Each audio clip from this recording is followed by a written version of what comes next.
मूर्तिजापूर तालुक्यातील पूर्णा नदीवरील घुमशी बॅरेजचे 10 दरवाजे पूर्णा नदी दुथडी भरून वाहत असल्याने पावसाचा अंदाज घेऊन उघडण्यात आले। गेल्या 2 दिवसात पावसाचा जोर वाढला आहे। अमरावती जिल्ह्यात पावसाचा जोर जरा जास्तच आहे, त्यामुळे सर्व नद्या नाले दुथडी भरून वाहत आहे। बऱ्याच शेतांमध्ये पावसाचे पाणी घुसून पिकांचे मोठ्या प्रमाणात नुकसान झाले आहे। पूर्णा नदीलाही पूर आला आहे, त्यामुळे पावसाचा अंदाज घेऊन पुढील अनर्थ टाळण्यासाठी 18 मीटर उंच घुमशी बॅरेजचे 10 दरवाजे उघडण्यात आले। या दरवाजांमधून सध्या 2.5 मीटर पाणी वाहत आहे। 500 कोटी 16 लाख रुपये खर्चाच्या या प्रकल्पाची क्षमता 27.25 दशलक्ष घनमीटर एवढी आहे। 6343 हेक्टर शेत जमिनीचे सिंचन करणाऱ्या या प्रकल्पाच्या शेतकऱ्यांना सिंचनासाठी पाणी उपलब्ध करून देणाऱ्या जलवाहिनीचे काम प्रलंबित असल्यामुळे अद्याप शेतकऱ्यांच्या बांधावर पाणी पोहोचले नाही। मात्र पूरस्थितीत पाण्याचा विसर्ग प्रकल्पातून केला जात आहे।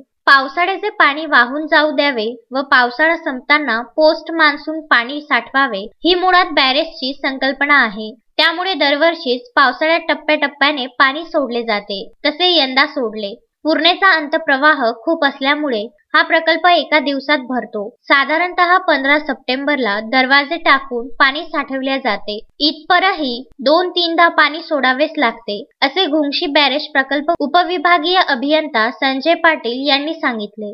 बाळासाहेब गणोरकर, विदर्भ न्यूज, मूर्तिजापूर।